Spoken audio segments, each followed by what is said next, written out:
ভালো আছি।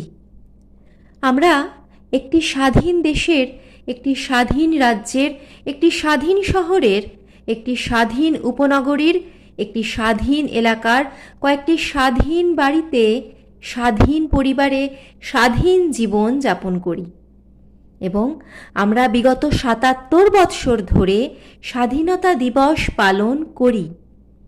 যে স্বাধীনতা প্রতিটি সূর্যোদয়ের সঙ্গে আওয়াজ তীব্র করার ডাক দেয়, অথচ আওয়াজ উঠলেই এক একটি মর্মান্তিক উদাহরণ হয়ে যায়।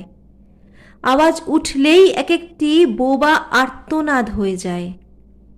ভালো আছি, ভালো আছি, তবু কাজল আর ফেস পাউডারের গাঢ় প্রলেপ ফুটে বেরিয়ে আসা চোখের তলার গাঢ় কালি, জামাকাপড় দিয়ে ঢাকার তীব্র চেষ্টার নিচে লুকিয়ে থাকা কালশিটে দাগ, দাঁতে দাঁত চিপে লম্বা দীর্ঘশ্বাসের ঢাকনায় চেপে রাখা কান্নার ফোঁটারা বলতেই থাকে, কিন্তু ভালো নেই।